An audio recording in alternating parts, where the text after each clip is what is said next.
Hi, and welcome everyone. This is Varleigh at Lavender Panther with you on Saturday, May 16th, 2026. It's 8 p.m. Eastern. Sorry about a bit of delay. I was running around and didn't expect to get back to this little setup as late as I did. So thanks for your patience if you were wanting to start right at the crack of 8 p.m. Tonight, we're going to look at a few interesting things. So once again, like I say, I never know what's the topic going to, be until after a show's complete, and then it takes a little time to come forward in the week. So this one is going to be called, or is called, Uncharted 2, a fresh look May 26th at something that occurred on Lionsgate Portal, August 8th, 2021, over a bay. So like ocean, saltwater side, off of east coast of Miami, Florida. And so here's just to mark the show, the cover. So Uncharted. So we're going to be looking at a craft, a cloaking craft that was incredibly low over the bay. I was on a boat, was going out with some people to celebrate a family birthday, and I looked out over, over the water. I had a feeling I was going to see craft, everywhere I go, I do anyway, cloaking craft, but I had no idea I was going to see one this low. It was literally maybe 45 feet above the water. A little hard to guess. It was very close. And of course, I was the only one in a group of people that saw it because I'm, trained to see, the cloaking craft. But you'll see it too. So I'm just showing a little collection of pictures of what I saw over the water that day. So this one is the most glaringly obvious one I'm going to show. This is with a little bit of enhancement. I'm going to show you the original photo. Here's other little weird craft and anomalies happening over the water on that particular day. So I am going to talk about craft, yes, once again. I'm also going to talk about a very famous, infamous craft that came to people's attention several years ago. I can't remember how many. I meant to look it up, but maybe you've heard of the Baltic Sea Anomaly. I'm just going to touch on that a little bit. And at the very end, I will bring out some cards, some oracle cards for those of you who like oracle and tarot cards. I did kind of shuffle them, again, meditating with this group in mind, like what do we all need to hear, myself included today. So I have those, for the latter portion of the show, and I'm going to be pulling from about 5 different decks on those. Some will have the sea theme, since we're going to be talking about the bay, the ocean, and some will be plants and kind of a mixture, but I'll get to that later. So as always, I'm going to kind of run through a little PowerPoint presentation that I have, but it's printed out, so I'm not going to run it behind me. It's just going to be good old-fashioned paper, and I'll just kind of point. And if anybody wants to hop in the chat, great. If you don't want to, that's fine too. Hi, Rita, and welcome. Thanks for being here. She says, hi, everyone. Hi, Varleigh. Great to have you in here, Rita. Thank you. And also, yeah, if I'll be talking about a few things and themes, but as per usual, bring up anything you want. This is kind of an open forum. Anything and everything can be touched on as well. And I'll do my best to make sure I address you guys in the comments if you have anything you want highlighted. And hey, welcome, Illuminated Perfume. Nice little wave. Thanks for being here. So I really appreciate it. Okay, so let's get into it's several different types of cloaking craft I saw over the ocean that day, or the bay. Again, with the stuff that I highlight, no fear here. Rita's giving a shout out to Illuminated Perfume. There's no fear here with any of the things that I see in a document. So if I've seen it, the vibe is either good or neutral. And as I kind of gave a little hint, I posted in my post section, some of these examples, it was almost like a, hey there, the craft is right there. It's cloaked, but you can tell when you have the eyes to see. It's kind of like, hey, look at me. I am blatantly obvious. I am so low over the ocean this time. Look at me. I'm Captain Obvious. And it wasn't any bad vibe. It was just like, hey there, almost like the wave in chat, like everybody wave, the wave emoji. Just like, hey, a wink and a smile, we're here. And that's it. And then it was just like a reminder that, hey, there's much more to this world. Remember, we're up here. That kind of a vibe. So let's get into it, shall we? So this is one of my favorite examples. So as I was trying to connect in, what do we want to talk about this week? A few different themes came along, which probably will come up next weekend. But a big one was just craft over the ocean or the sea, and what examples do I have personally? And what I have, I'm going to show you. I don't really have any other over the ocean kind of examples, but I will talk about it later after I show some of the images of just locals. I'm mostly based in Miami for most of my life. I've lived around the world a bit, but mostly in Miami. And in the course of my living there, I've talked to a ton of people who have boats, have been out on the ocean, go fish on docks and observe things in all kinds of hours in different remote parts of Miami. And in talking with them, the more I talk to different people on the street, especially during the scamdemic, there's a lot of time to talk to some people and get to know people I normally wouldn't have who were out and about. And so some of them told me some amazing experiences, encounters they had of looking at stuff from a dock point of view or out on a boat, as far as seeing craft coming up out of the ocean or seeing them, hovering above. And so it's kind of like, like I said in the last week's show, disclosure, what are we waiting for? We already know ETs exist and craft exist. At least I do, no doubt in my mind, after being, divinely guided to document this stuff for as long as I have. So no more waiting for that. Now it's just time to look up and wonder at some of the stuff that we're seeing. So anyway, let's get into the first craft. I love this example. And again, I just have a very few of over the ocean, because normally I don't like being out on a boat, even though I have access, to people around here. I just don't enjoy being on the water. I'm an earth person. But anyway, let's look at this. So I'm going to start off with this image, and this is the original. So I hope you can see that okay. So this is what I see, okay? I'm not too far away, just standing on a boat looking at this. And as you can see, it's extremely low. It doesn't look like the surrounding clouds, and it's really low over the water. So it's way too bizarre to be a plane, a drone. It's not a helicopter. It's like, what the heck is that? So the only thing it can be is a cloaking craft. And this was weird too. The cloud activity above it was like there was a disturbance in the clouds, and I just felt that there was craft up there as well. So when I did the enhancement on the original photo, all I did was up and play around upping and lowering the contrast, color, saturation, and brightness. And right away, a craft pops out here. There's like a circular, like a fender element. It looks like a wheel well. And it's got sharp, straight lines in different directions. So I know there's a bigger craft happening up here. There's a disturbance in this cloud, so something's going on in there as well. And then there's this thing. And that's one like Captain Obvious, right? So then just, that's just with a little bit of playing around with the contrast. This pops up in my photo. So it almost looks like an old-fashioned cannon on a pirate ship, if you look at it, right? So where it says B1, that would be the exit point of a cannonball. So it's a very interesting shape, and it has straight lines at the bottom, the top. I mean, look at it. It's a well-formed shape. So in my mind, there's nothing else that can be but a craft, cloaking craft. Now you can say, oh, is that, human made, non-human made? I think it's non-human made.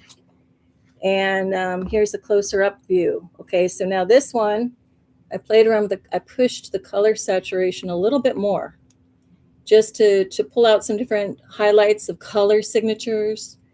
So where you see the blue, the royal blue hugging that thing, that cannon-like shaped thing, old-fashioned like pirate cannon, pirate ship cannon. The blue is like the plasma, like the cloaking material. So is that like magenta color, but in different densities.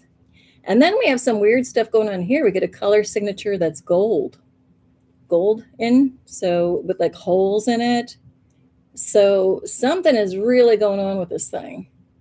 And that's the level I like to get to, is different color signatures, because those tell a lot of what's going on too, in terms of density, or if something has maybe even some thermal properties. In this case, it's just different types of materials, I think. So, tell me if you see this, and plus when you go with the intuition, it's a craft, no doubt. So again, no fear with the thing. So the amusing thing was, I'm on a boat with other people. I see it and I just start laughing and smiling to myself, because they're not the type of people like you folks here who kind of get it, or can maybe go there a little bit, even if you're not ready to really kind of take in what you're seeing, what I show you. It may take a while to sink in, but I've been looking at these and, over 6 years. And so to me, it's just kind of like, oh, there's another one. But I have to kind of be mindful. Maybe some of you out there are like, what? This is the first time I'm seeing this.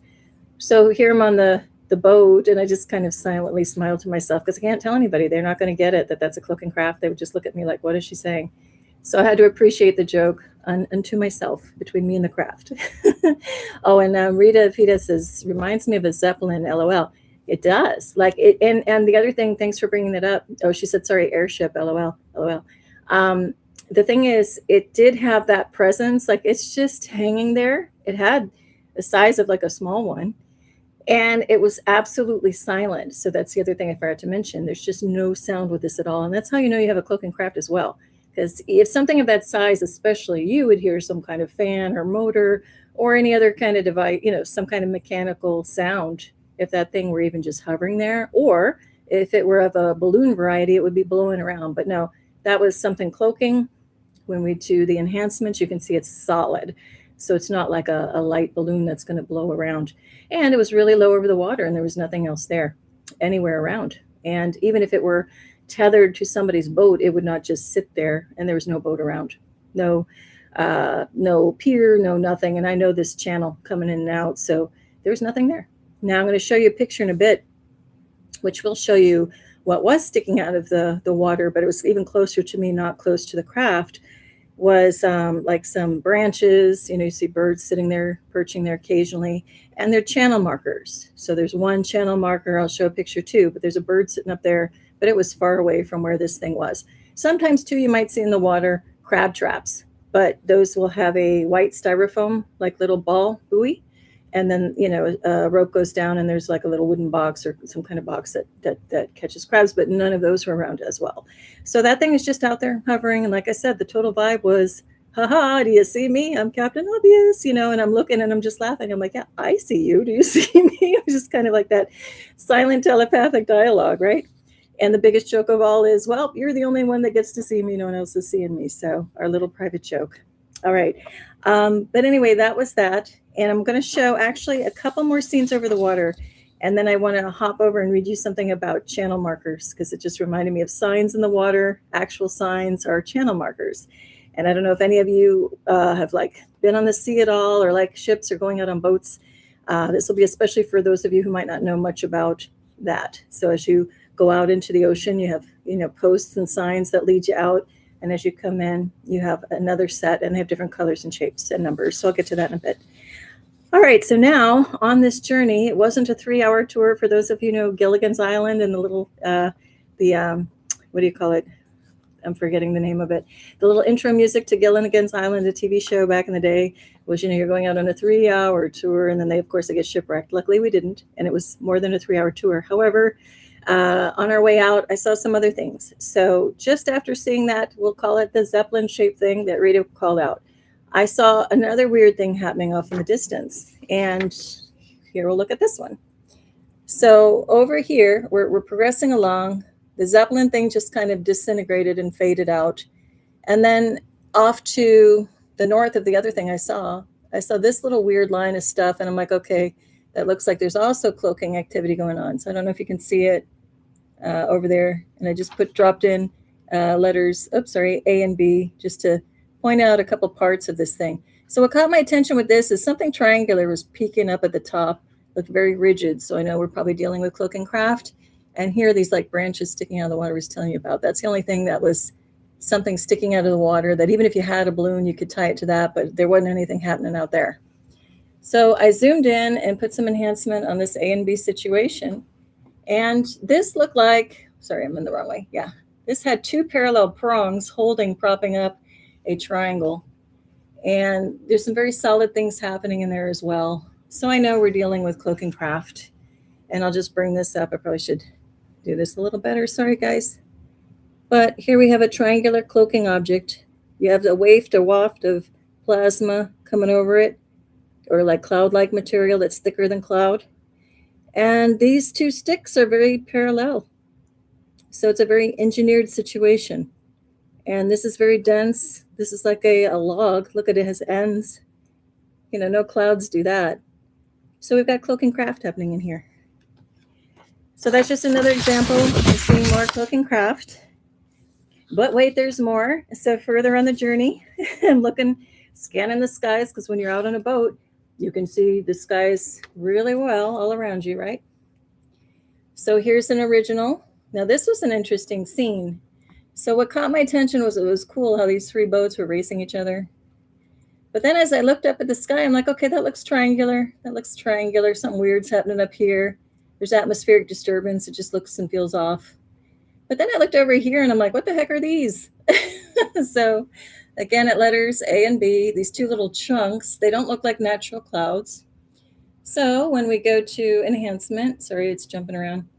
So when we go to some enhancement here, all the way over here, okay, I'm going to zoom in on these two. So they just really stood out. So if you look at this bottom photo now, those aren't natural clouds. Look how low they are again in the sky. Here's a boat. Very low. Two of them in tandem with weird other cloud density coming over here and over here. And those are in no way just normal clouds. They're almost like puzzle pieces. So those two are cloak and craft, because natural clouds, even artificial ones, they can't make those configurations, and especially with the sharp edges. So, and look at, it's like notched out. Let me bring emphasis here. This is like a step, it's like right angle. And this has like a literal notch out in a rectangular shape. So we're talking non-natural things. That's engineered. There's engineered design in there, so it's cloak and craft. All right, now we're going to get to my last example of what I personally saw, and then we'll get into some more fun stuff. And okay, I'm not missing anything in the chat, so that's good. Okay, now this one was on the way back in after a day out on the ocean or the bay in salt water. So we'll go to this scene here. Let me try to angle it the right way. Sorry about that. Let me do better. I think I need to switch hands. Here we go. Okay. Let's go over to this one. So we're coming back in. There you can see the line of the land. We're out on the sea. We're looking ahead to the land. And then I noticed some really weird stuff happening here, further up here and over here. So we're going to look at this area right here on this enhancement. Give me a second. Can you see it? Let's see. Yeah, so in this enhancement, we're going to look at this area a little bit, and over here. So here I started to notice something very triangular, and it looked like it was perched on top of like a ball shape. So when we go up here, there's that ball shape and there's that triangular element. And this is an original before I do any enhancement, okay? But you can see they're like two stick-like things coming off the side. It's just a very weird shape, but also a very precise shape to be any kind of cloud. And then we go here to some enhancement. Sorry, I'm trying to angle this right. You can just see the profile of this thing even better. So it's definitely a different animal than what's happening below here. So anyway, again, that more than even visually, although it was like, what is this truncated triangle doing on top of this ball? More than visually seeing it, I was also feeling like there's a craft. And when we look at this overall configuration, we see some disturbance up here, and there's an object kind of hiding in here as well. I'm trying to see if I have any better view. But there's also like something kind of coming up on a sharp angle here with a sharp line. So the point is there's a lot of stuff hiding in here. And then I'm going to show you one more slide zooming in on this thing, because then we start to see like an arrowhead shape happening, with this thing over here coming out of the cloud. So let's look at that. And when we see this arrowhead shape thing flying off the edge of the cloud, you can see it at D.1. There's a vapor trail, and that's really a precise shape. When we have like supposed puffy white cloud, and then this thing's going off at a totally different trajectory. Again, one of these things is not like the others. This is doing its own thing. We know that's too precise to be anything that's just like a natural cloud forming. Then on top of it, we have this disturbance happening beyond. And these little like white highlighted points are just showing like the tips of metal or something. But there the cloaking is so muddy, it's hard to see what's going on exactly. Something's going on here too. We got circular ring-like shapes being cloaked. And then over here, I don't know what these are, but they're parallel to each other, and normal natural clouds don't form that way. So there's a lot of cloak and craft activity happening up there. And these are just things I kind of look for, as I'm going through some of these pictures. So I'm going to, Rita says it looks like an arrow shooting out. It does, right? And that's the thing with a lot of these things. When you start to train your eyes to look for cloak and craft, or they find you, you just have a feeling, you look up and you're like, oh, well, that's a triangle, or oh, wow, that's an arrowhead. That can't be a normal cloud. The thing is that there's usually always a vapor trail that gives these things away. So you're not going to just see, like usually, the arrowhead and nothing behind it. You usually see a vapor trail of some kind. In this case, it's very pronounced. You know, you can really, really see it. In other cases, it's just very kind of phantom-like, but you still see something behind the craft to see that, you know, which way it's going and that there's movement. And I have better examples than what I'm showing here for that, but you get the idea. At least get maybe a baby idea. Now, before I go into the Baltic Sea Anomaly, and that's going to be this, and I don't know if any of you know about this. This was, again, I should look up and see what year they supposedly found it. A submerged craft, although mainstream will say it's not, in the Baltic Sea. So actually, well, I'll show you this before I get into the whole story, just to be thinking about it. So the Baltic Sea, we have Sweden, we have Norway over here, Sweden. Let me just make sure.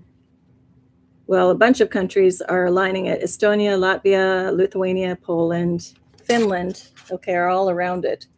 So they found this thing, and I'll get into it in a second, like right here where that red marker is in the Baltic Sea. So I'll get to that in a second. But first, I want to read some nautical stuff, nautical terms. So for anybody who may not know, if you're out navigating on the seas, there are channel markers. So you go out in a channel and you'll have posts with signs on them to guide you out into the bigger sea, especially where you might have shallows on either side of you. You don't want to run aground. So it's basically marking the channel markers, right? So I want to read something, though, because it best, you know, in a nutshell, kind of describes things and can do a better job than me. So I'm going to just read straight up stuff I was researching. So there's the thing I wanted to mention is there's a little catchphrase so you remember you're going the right way. It's like if you're on a highway, you don't want to go, there's a sign that says wrong way. You don't want to go into oncoming traffic, right? So there's a sign that says wrong way. If you're going that way, you know, correct yourself. So there's something also called, in nautical terms, called red right returning rule. So on your way back in on a channel from the open seas, you want the red color to be on your right-hand side. There'll be green on your left. And as you're going out to sea from the land, on your right-hand side should be green. But let me read about this because, again, they explain it better. So if you don't mind, I'm going to just read a little bit here. Channel markers guide boaters safely, hang on one second, safely through waterways by indicating the edges of navigable channel and pointing out hazards. In the U.S., the United States, they operate on a simple, standardized system of colors, shapes, and numbers. The red right returning rule. The most fundamental rule of channel navigation is red right returning. This means when you are returning from the open ocean toward inland waters or traveling upstream, red markers should be kept on your right or starboard side. Green markers should be kept on your left, port side. If you are heading out to sea or downstream, you should do the exact opposite. Keep red markers on your left. Okay, and then I'm going to read one more thing. Numbers and shapes. To help boaters identify markers, especially in poor lighting, because you might be, you know, doing it at night too, boating at night, or if a boater is colorblind, the system pairs colors with shapes and numbers. Red markers have even numbers, and they are typically triangular in shape. Green markers have odd numbers, and they are typically square. So as you navigate the numbers on the channel markers are not random. They show you which way the channel is running. When returning from the sea, the numbers will progressively increase. For example, 1, 2, 3, 4. If the numbers are getting larger, you know you're heading inland. If the numbers are decreasing, you're heading back out to the open water. And there's more on it. Let's see. I'll do one more since you're with me on this so far. They also have special markers. When navigating, you may occasionally see markers with unique colors or patterns. Red and green striped markers. These mark a junction where a channel splits. The color on the top indicates the primary or preferred channel. Red and white striped markers. These mark the center or mid-channel of a safe waterway. Markers with yellow squares or triangles. Often found along the intercoastal waterway, or ICW. You should treat markers with a yellow triangle like a red marker, keep on the right, and those with a yellow square like a green marker, keep on the left. So anyway, there's just a little trivia. Maybe you already knew about it, or if you find yourself out on the water, I think that might be helpful. It is to make sure, you don't go the wrong way or run into something, right? All right. So anyway, that's in our nautical theme. And actually, I have this too. I brought my little nautical jar of fairy lights here for the setup to mark the occasion. All right, so let me do this. Before I jump into the Baltic Sea Anomaly, let me just look it up. If you want to look it up with me, I just want to see when that first was discovered. I don't know if you guys heard of it in the news. I heard of it real time when it first came out. I don't know if you guys have heard anything about it since. But let's just look at what year it was discovered. I want to say a year, but I don't want to say the wrong year. So give me a moment here. And let's see. Oh, June. So, okay, we're coming up on June. June 2011. That's when it was first talked about. Okay. Now here, if you're not familiar with it, and things that scares as well, earlier. Okay. So if you're not familiar with the Baltic Sea Anomaly, this is it on the bottom of the Baltic Sea. There's a large swath of like a trench. So supposedly this is a craft that crashed down underwater, like kind of sliced through an underwater mountain and made a swath and then had its final landing place. The skid mark, they call it, like of it coming down, making a trench, is 1,000 foot long. And I'm going to show you other views of that to, give you a better picture of it. But just for now, this is the actual thing, like half embedded on the ocean floor or the Baltic Sea floor. As you can see, there are some engineered features. These look like stairs. And I'm going to show you a better diagram, a drawn diagram of this in the next slide. We've got very precise machined grooves. And the overall thing has very much, if you're a Star Wars fan, the Millennium Falcon feel to it. Okay, this is a little submarine with a floodlight or whatever light they call it shining down on it. And then we look from the top view. This looks very machined. I don't think anybody could look at this and say it's naturally formed. Although if you look at mainstream, they'll say it was naturally caused. It's not. There are too many features, all of these parallel lines here and then back here on the back side of steps. There's like one dome-like feature here. And the way that you've got lines moving this way and perpendicular right away kind of show you that's not going to be something happening in nature more than likely. I'll show the next slide for a little more context here. And if you're interested in this at all and intrigues you, have fun looking around online, for more information on this. I'm just kind of getting, wetting the whistle here. If you're interested, just, lead you to do some more research on your own. It's like a springboard to check things out on your own. So here's a plan view from overhead. Here's this thing, and they call it a seabed track, running all the way through. And what they're not showing you at the end of this is that there's like a little outcropping of like a little mountain, and this sliced right through it as it's like coming down on a trajectory and landing here. So here are just some more views of it, just different angles. Sorry about this, different lighting. You just can see there's a little bit more going on there than just some kind of ocean formation. And then here somebody, they took put a lot of line diagrams to show you the features of stairs, and they're calling this corridors and other things. And there's that view again, just some other views. So it's pretty fascinating. My impression of this whole thing is that it's not hoaxed. I don't know, I followed one of the lead guys on this, like one of the lead captains seemed to be authentic to me.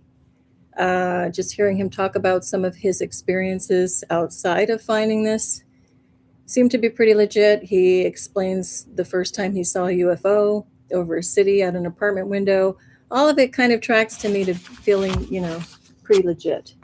I think a lot of press, there was kind of a media storm on this when it first came to light, and then it died down, and then it's like almost like everything was scrubbed about this mission. And that kind of shows me too that it probably is legit. So anyway, but see what you think. I just get a very legitimate feel off of it. And there were some remote viewers, if you know what remote viewing is, that had that as their target, and a lot of different groups. And one of the groups I heard that seemed to be pretty credible they were given that target, blind target, and they talked about something being submerged underwater, and that, people were in there. And so I think it's very likely that is a very credible craft situation, and that we're seeing remnants, or of not like but a craft. Now I don't know. It looks very kind of stone-like. I believe it's metal, and I don't know what gives it that kind of petrified look. But just some food for thought if you want to go check and investigate that further on your own. All right. So that was all I kind of wanted to show as far as the water theme, nautical theme with craft. Now, I talked about talking to people around Miami who have actually seen craft come out of the water. So if you're not familiar, UFO is the US term, the old-fashioned term, which I still use. It's the one that's been around forever for unidentified flying object. They're trying to rebrand it, meaning they, the government, military, trying to rebrand it as the UAP. I will not call it that. And because I think they're just trying to do that for legal sake, like get out of jail free card when people will come around, like disclosures happening as we speak. More and more people are onto it that, oh yeah, there are craft. So that to me is them trying to rebrand it so they're not culpable. Like they'll say, oh, we told you there were UAPs, even though for decades and decades they've been telling people they're crazy if they saw a UFO. So I don't want to go there with their rebranding. I think culturally speaking, all of us know UFO. It's fine. It does apply to other kinds of phenomenon. We're not just saying it's only flying. It's kind of universally accepted. It's a catch-all for everything. And I meant to bring it up in my last show, and I hope I don't mess this up without having this stuff in front of me to read it. But I wanted to bring up that UFO, okay, is the English term, but and also German, you pronounce it UFO. But in Latin, Spanish-speaking or Romance languages, French, Spanish, they call it OVNI. So the acronym is OVNI. So in, hopefully I get this right, in French, it's Objet volant non identifié. And in Spanish, it's Objeto volador non identificado. So that's the OVNI. So if you hear anybody talking about OVNIs, and you're watching some YouTube stuff and it's, Spanish-speaking country or French, that's what that means. Now, there's some fun ones, too. In Italian, there's a version, because what do we say, too? The old-fashioned term, like flying saucer. I really like the phrase in Italian, disco volante.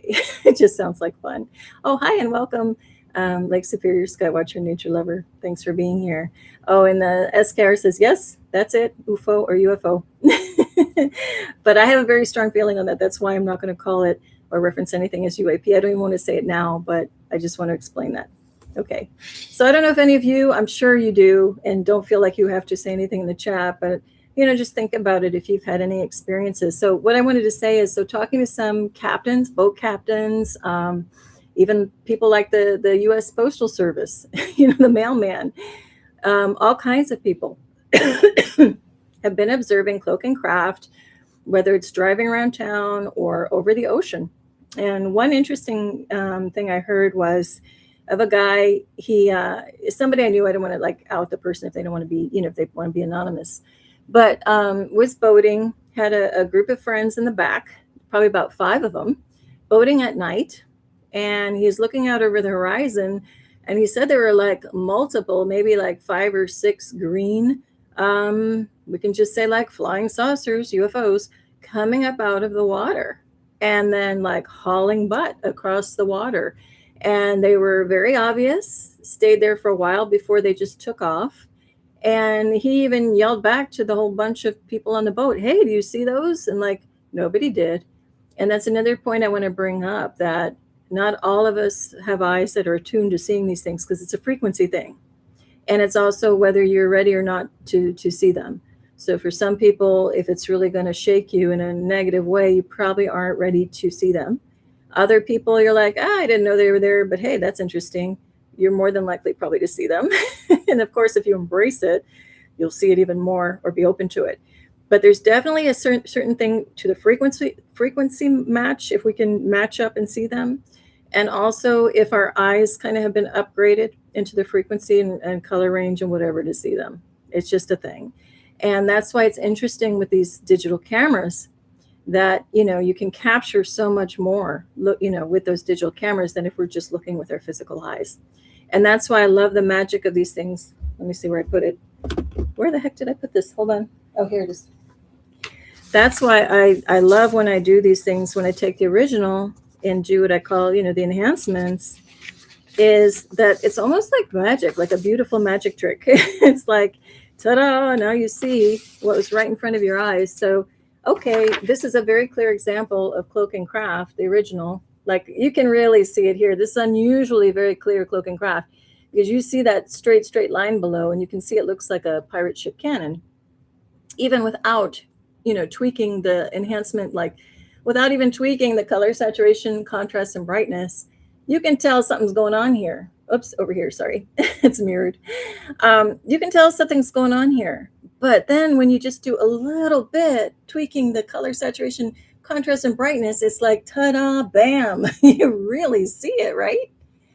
So that's why it's kind of they say it's like a fun time to be alive with all of this, because imagine how frustrated I would have been. And I kind of hinted at this in the post section, like to have been the only one to see this on the boat and then not be able to like point to a picture later and say, see, I saw it. And it would have been good to see it like this and say, see, I saw it. But a lot of people, if you look at that original, still maybe don't want to believe it or see it. But when I go to this, it's like, how can you not see it, right? So it's a good time to be alive with this level of technology. So I always like to say, yeah, all the digital stuff, and we've got surveillance cameras and this and that to an excess. So it's kind of like a blessing and a curse. But in this case, it's a fun blessing when you can, go from this to bam. That's clearly a hovering cloak and craft very low in the sky. So those are my impressions on that. All thanks, Lake Superior, Skywatcher, Nature Lover says, great pictures out on the bay. Thank you. Yeah, and those happen to be my only one. SKR says, thank you. Thank you guys for listening to me talk about this stuff. So I was just going to, at this point, that's kind of all I had. I talked about, the one person I knew who took people out on a boat, saw green things coming up. So the ones that come up out of the ocean, you may hear the term USO, which is unidentified submersible object. So that's anything that kind of comes out of the water. But I think UFO still covers anything that can dive down to the water or come up out of it. So it just depends on what you want to call it, right? So I've heard of very direct stories of people observing too. They're out on a dock at night fishing, and they look up, and this is over Florida, so Miami, just seeing all kinds of stuff flying around up there. So if you're ever in a point where you can go to a really dark, like blackout kind of situation away from city lights, you're going to see all kinds of stuff. And they do have, I'm missing the phrase. I don't know why my mind is thinking in different languages right now, but they call them dark sites, I think I got it right. Dark sites, that's becoming more and more popular, where you can go on a website, and I'll pull it up. I've put it on a show way back. I'll revive it and put a link to it in the description area here. But there's maps of dark sites all around the world. So it's just getting you to like the darkest place within whatever, where you live, away from any city lights. It's amazing. Even small towns in the US, you would be astonished. You'd think, well, surely it's got to be pretty black in the sky at night. It's just a little town. But even just a little town can put off a lot of what they call light pollution, more than you think. So I've gone to a dark site once down near Big Cypress National Park in Florida. And that was truly a dark site. So I thought I could see stuff, but man, you get away from all that light pollution and the city lights. I could see the Milky Way really clear. I could see Andromeda even just with the naked eye. So it really does make a big difference. And maybe you already live somewhere where it's kind of like a dark site. And you're really lucky if you get to look up at the sky like that, because for a long time, in one of the places I lived in Miami, you just could rarely see anything. You look up and you maybe see a star or two. But anyway, it just blows my mind how much very little bit of light creates a lot of light pollution up there in the sky. All right. So anyhow, I think that's it for now. I'm sure you guys have experiences and stories, or know people who do. I'm especially interested in people who are regularly out on the sea, especially at night, because you can just see craft so much above, not ships in the sea. So much clearer and better. So I'm sure a lot of people have so many stories that they've kept quiet for years and decades. Well, now's the time to share about it. I've noticed a huge shift already between now and last year. It seems like many more people are open to hearing about this stuff. And again, you may not embrace it right away. You may still be on the fence, like, oh my God, what is she talking about? Or you may be like all in, like, hell yeah, let's talk about this cloaking craft. But I see that more and more people are starting to, little light bulbs are going on, like things are connecting. And especially as I've talked about before, that you might wake up one day and go, oh my gosh, I think I had dreams with ETs when I was little. Why am I just, having that recall now? And, you go through life each day to day a little bit more, and you may have more and more of a recall and a memory of, oh my gosh, that may have been more than just a dream. And that was starting to happen to me. So I even went to people really dialed in, keyed in, intuitives. Because sometimes you can intuit stuff yourself, but other times you need to go to somebody, for a little advice, little consultation. And I do that a lot. And look at people who can see deeper, or people who are outside of you who can see things a little clearly, maybe a little more clearly. And so I had gone to somebody a few years ago as this recall was starting to come up. And I'm like, oh, holy crap, that was not just a dream. I've had some like real experiences with the ET world. And then you also discover that, okay, not all ET experiences are bad. Like, in the 40s and around that time, there were horrific stories about abductions. And there's a difference between abductions and experiences. So abductions, yeah, can be really bad. Experiences can be really good, because those are your galactic family maybe checking on you, and they're not to be feared. And I think more and more the negative experiences are falling by the wayside, and we're as the collective consciousness is moving up and up, we're only having positive experiences. And then we're even discovering that, oh hey, you mean the people in or whatever's in that craft up there might be my galactic family and friends? And then you go, oh yeah, that makes sense. So we're moving into that timeline, is all I can say. I mean, at least that's what I'm experiencing. And I never intended or even imagined I would be here talking to any of you like this now. I mean, it just shows you what wondrous and kind of fascinating times we're in. And I like, let's see, Lake Superior Skywatcher and Nature Lover says, that is right, about little town light, but easy to get away from here. Oh, okay, good. Yeah, you can be out in nature and just see a dark, dark sky. That's really great. All right, so unless anybody has anything else they want to talk about, again, it can be, UFO, USO, craft related, or totally not. I think unless anyone has anything else they want to bring up, I'm going to just go through some of the Oracle and Tarot card, a few messages, and then that'll probably close us out for today or tonight, wherever you are.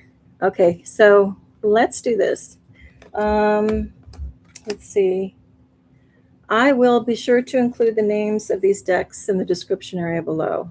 So this first one, I'm just looking over because I have all the boxes over here, is the Magical Mermaids and Dolphins deck.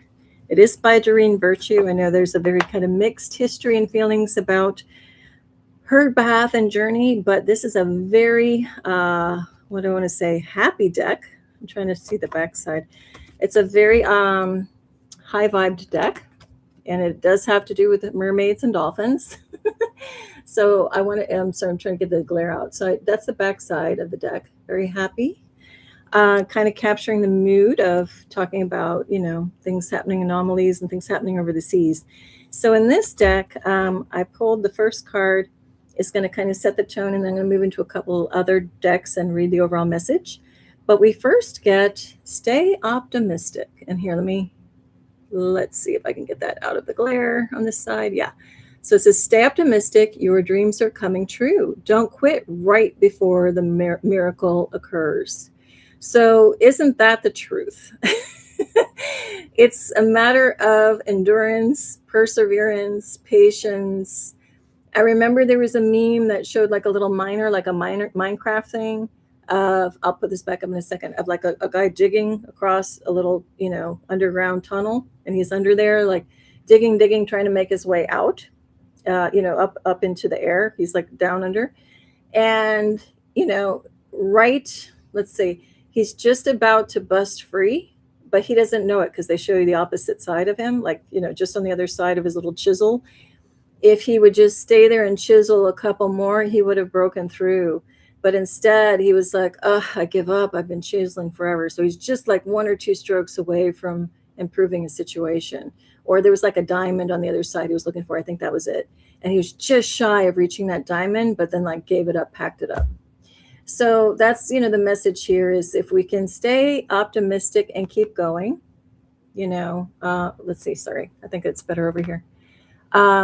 Stay optimistic and keep going, that the dreams are coming true. So like in this case, this mermaid is down here, in the pool, and she seems to be looking and longingly looking up at this castle. And if she just stayed in the pool and just looked at the castle, she would think, oh, it's always out of reach.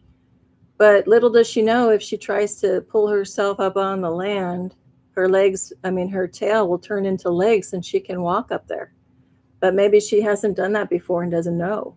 So this card is also kind of about stay optimistic, don't give up. Even if you just take a baby step forward, even if you just crawl, like give it whatever you got. Like I said before, sometimes, we show up and we got nothing. We feel like we have nothing left to give. We have 2% to give that day. Another day we show up and we're like, woo, gangbusters, I got like 100%. Let's go. Let's fly. Another day I'm like, I'm on the fence. I feel like 50%, but just bring what you got. And even if you just kind of take even a tiny movement or have the intent, like, I don't feel it. I don't know how I'm going to get up out of bed, but hey, team up there, divine team, help me, man. Give me the energy. Just help me even get one foot out. Even that is just taking emotion and intent of moving forward and staying optimistic instead of just giving up and saying, oh, I'll never walk, right? How many stories are there where people are diagnosed and saying, oh, you'll never walk again? How many stories are there where there are people who have proved that diagnosis wrong and they do walk again, right?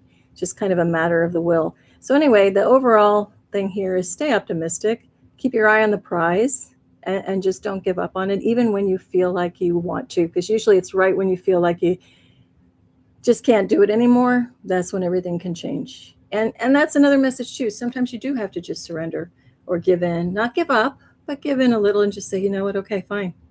I've tried, I've done everything I can do. And then a lot of times that's when your miracle happens, right?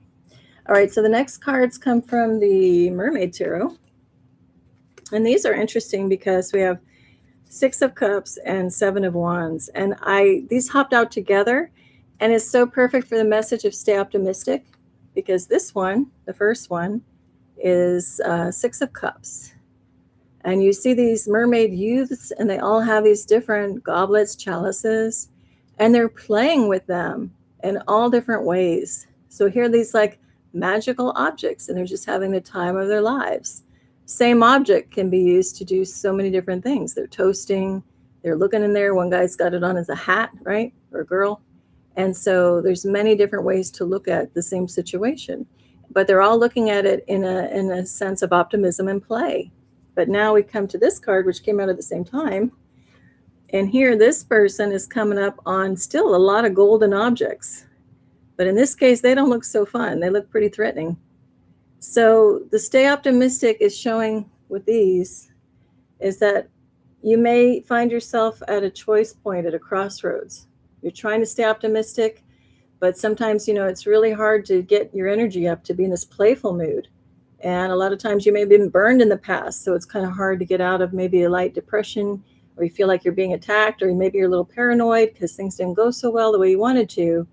But it's a choice point. So you're going to look at those golden objects as your friend or your foe.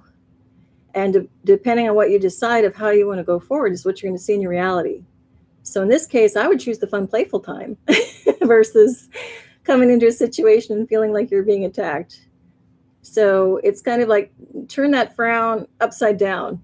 Even if you walk into an environment, just like I often say, in these moments where you might feel threatened, I always say real time. It's nope, it's happening for me, not to me, and all as well. And you very quickly break into a situation like this, where it's not so, sinister. It spins on a dime and works in your favor, not against you. Or in the moment that something feels heated and you might be feeling like all sides are closing in on you, as you're sitting there, what I do is call in. I say, love, be here present. Loving God, be here present. Go before me. And then anything that was adverse will just instantly disappear, or again, flip to something positive. So that's what I see as part of the staying optimistic. Well, that may include choosing something, which way you're going to go, You're going to keep on swimming, as they say, or you're going to let yourself sink. And that's a choice. So choose wisely, right? Then we have two other decks here, the Atlantis Tarot Arcana, Major Arcana. And the answer is simple. And on this one, we get, I have to read over here in the light first. We get the High Priestess, and that's spirituality, intuition, reflection, secrecy, inner wisdom. So I'm going to hold it back a bit because I don't know how much stuff's censored on these things these days. But this is a female statue embracing strength, stability, grounding. And she's obviously underwater. It's the Atlantis deck. And then as a pairing for this comes number 57 or 12 or 3, Call Your Spirit Home. And I like this pairing because we have another female. And again, it doesn't just mean woman. It can be also like divine feminine, but call your spirit home. So it's kind of fun because this pairing, because we've got anchoring down into the ocean, right? Like this is a home base for this particular statue. And then this is a home, but it's up in the clouds. So even though it represents stability and all of that, it's just made of cloud. So, but the girl or the woman is waving out the window, very happy and cheerfully. She doesn't care that this is like a house of cloud that could blow away in a second. But the thing is that home is where the heart is, right? She doesn't care because this can morph and change into, an underwater house. It can change into anything. It doesn't matter because wherever she is, like God is, that kind of principle. She has everything she needs within. And so does she. She's very firmly rooted and planted. And you can tell it's solid. Everything is within the self. There's no other fish or things around, like nothing in sight, nothing else living. Like she is okay on her own. She's resolute. She's firm. She's fine. And in this one, things can be nothing to anchor into. And we can still be fine when we go within and get in touch with our inner self and our inner divine connection. Okay. Oh, thank you guys for letting me know. Lake Superior Skywatcher. Nature lovers saying feeling the new moon in Taurus. That's right. It's new moon. Happy new moon, everybody. And she says that this resonates. Thanks. Sometimes, you never know. I don't know what's going to come out. So the cards all together, I can't hold them up, but I'll take a picture and put them in the post section, are just saying stay optimistic. And if we choose to commit to taking the path that gets us there to stay optimistic, even if we have to do phone a friend and say, hey, divine team, help me, come in and help me stay optimistic, then so be it. And then just remember to go within and ask for that help because the answer is going to be there. It's not going to be anywhere else on our exterior, whatever we see around the outside. I mean, it can be, but more often than not, like they say, it's an inside job, right? So anyway, and also I'm going to throw in something that happened to me earlier. Never underestimate the power of your presence, of being out in the world, in the actual physical world. So I was running some errands. I give little tokens of appreciation out. I don't know if you've watched on my previous shows. I give out these little squeaky ducks and little sparkly bags. And I give them when I have them in my bag. I give them for thank yous or thanks for being here and just kind of pass them out freely given. And I passed one out today. And this girl had just told me the story. I was at a drive-through for coffee. And she was telling me how, just chit-chatting, how you doing today kind of thing. And she was just saying, yeah, I got out of bed and I was really, really tired, but I came for my morning shift. And she goes, and then I went home and I was really resting well and everything. And then I got a call if I could come back for the night shift. And she was like, I just didn't want to come, but I'm here. It's okay, So then I just handed her, I said, well, here, pick a little duck for luck, a little friend if you want, thanks for being here. I'm glad you came here, because you've made a difference in my life by being here. And so she smiled and she just lit up. She was so excited just to get this little squeaky duck. And I said, you know what, actually take a second one because you came on 2 shifts, And then she just was like, oh, this really made my day. And then it really made my day. So, again, we can, I could have just stayed in and said, I don't want to get out of bed. We have days, hey, not knocking that. There's a lot of days where we deserve that and it's fine, nourish the self and all that.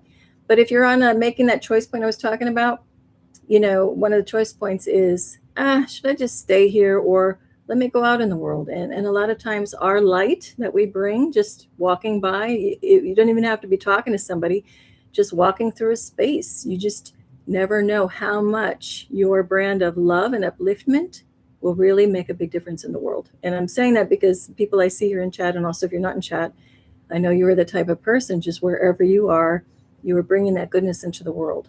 And so, yes, we spend a lot of time online these days. Things might become more and more AI and automated, but it's just still so important to be out and among the world, definitely in nature to recharge ourselves. Plus, we have a kind of relationship with our nature friends. Sorry if this is lagging. I see it's kind of like sticking. Hopefully the connection will hold. If not, I'll come back on. But anyway, just, remember glorious you and shine that light. And when in doubt, keep shining it out. And I think that's all I have. Oh, no, I have one more card. I almost forgot. I did also pull from my beautiful 50 plants that heal. And I'm just looking over here in light for a second. It's going to be caraway. I don't know if any of you know about the caraway plant. I know it's used in a lot of dishes like meals. I'm just going to say about this one, it's really good for relieving digestive issues.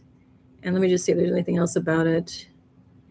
Yeah, there are a few fun facts about it I may put in my post section. But anyway, these are beautiful cards. And again, I'll put the source down below. But this is caraway. And I think they call it caraway seed, if I'm not mistaken. I think it's used in things like coleslaw in the United States, certain kinds.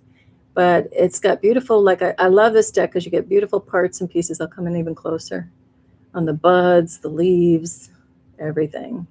So if you ever wanted to know what a caraway plant looks like, that's it. And actually, I'll come in. Sometimes I don't know if this will come in clear enough. But I'll probably take a picture of this and put it in the post section.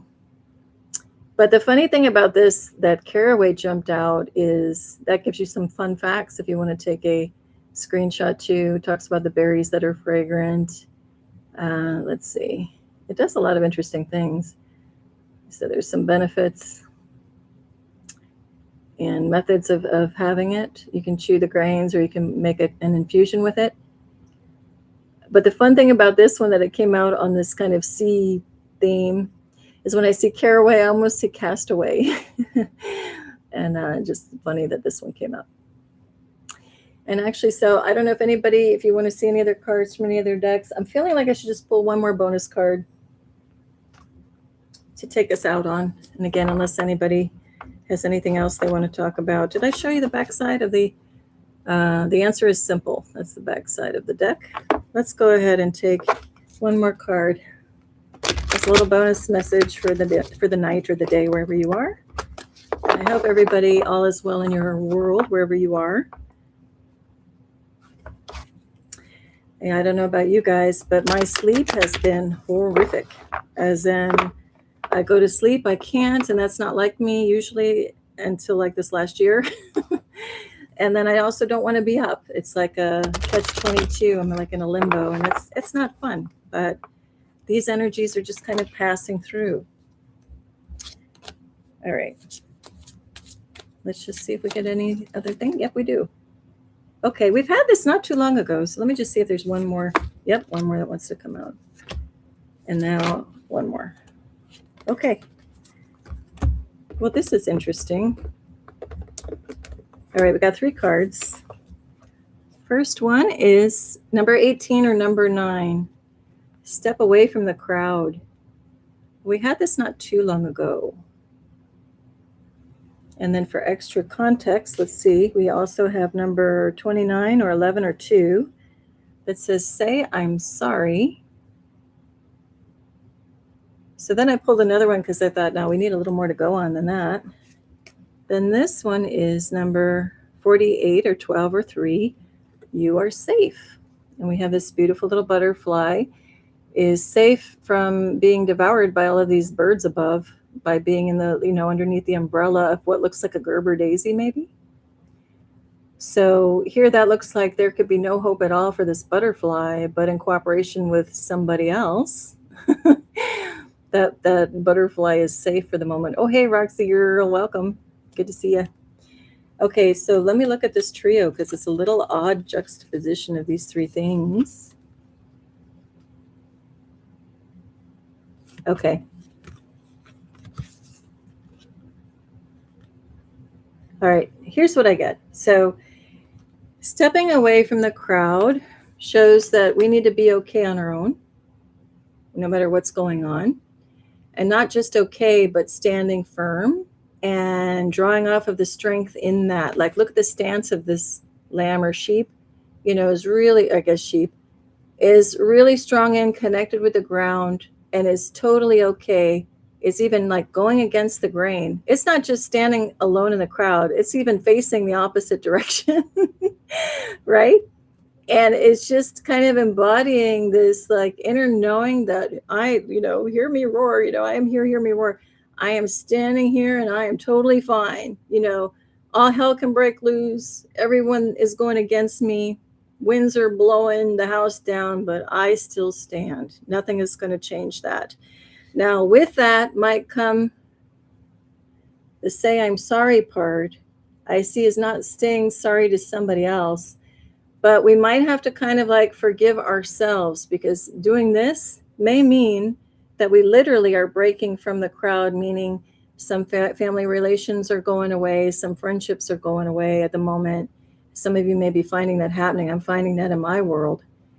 And it doesn't maybe feel good, because maybe you really are, loving and kind and love these relationships, but somehow they are detaching from you. And it may feel like rejection, which, that catchy little phrase, it's not just a neat little phrase. The rejection is your protection. In the time of the shift that we're in and changing frequencies, those frequencies need to fall away.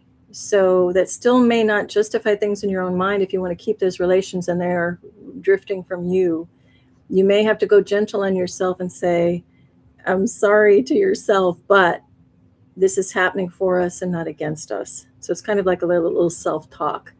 Like, I'm sorry. I know it doesn't feel good, like nurturing the self, but keep standing, because that's where you belong. You don't belong in here, at least not now. Maybe that was then and this is now. And it may not feel good, but in all of that, you're still safe. So what used to be maybe, this butterfly in a former life was one of the birds and you flew along with the flock. You're one of the crowd, but now you clearly stand out. Butterfly is not this bird, but that's okay. Again, it's like it's time for the cheese to stand alone, and it's okay. And you're safe. And no matter what you're going through, even if you feel like everything is going against you, like, going against the grain, you're still going to be fine, standing strong, no matter what happens. And just remember that. So again, can give ourselves a little more self-love. Sorry, but this is the way it's happening right now. But it's okay. We're safe. We're good, So anyway, and that's kind of all I have for right now. And again, unless anybody has anything else, what are we at? 9/11, where I'm at. That's kind of funny, isn't it? We're talking about safety. Yes, even in something like a 9/11. Remember, just bless everything, all situations, and just know that no matter what's going on in your world, you will always be okay. Like if you just have it in your mind, resolute and strong. I see Lake Superior Skywatcher, Nature Lover, the emoji, staying strong. Stay strong in ourselves, and just know that no matter what, all hell can be breaking loose around you, but you yourself are okay. You're like that eye in the storm, just watching the storm spin around, but you're fine, just having your tea, your little coffee, watching the crazy going on, right? Especially at times where you hear some wild stuff on the news these days. I just look and go, oh gosh, not my reality. That's just crazy. And okay, bless whoever. It'll get better if it's a real situation. If it's a fake situation, this is not even worth my time. I don't want that in my reality, right? And again, just stand in your own self. Love yourself extra these days. And that's it. And so I guess that's it. If I don't see anything else in the chat, I love you all. I thank you for being here.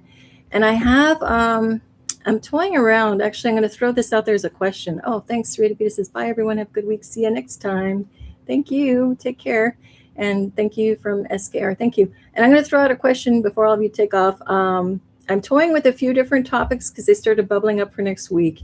One of them was heavy on red and white stripes symbolism in our flags and in a lot of other things in culture. So if any of you have some interesting takes on where the red and white stripes originated from that are so pervasive in the U.S. culture, feel free to drop me an email. I might do a show on that coming up next. But like I say, I wait for the theme to kind of come up of what it wants to be. I'll probably let it shake out a couple days before I commit to it. But just something really strong is coming up for me with this red and white stripe symbolism. And I don't know too much. I know little bits and pieces. So we'll see where that goes. All right, y'all. Have a beautiful right now. Until next time. Tremendous peace and love to you all. Take care.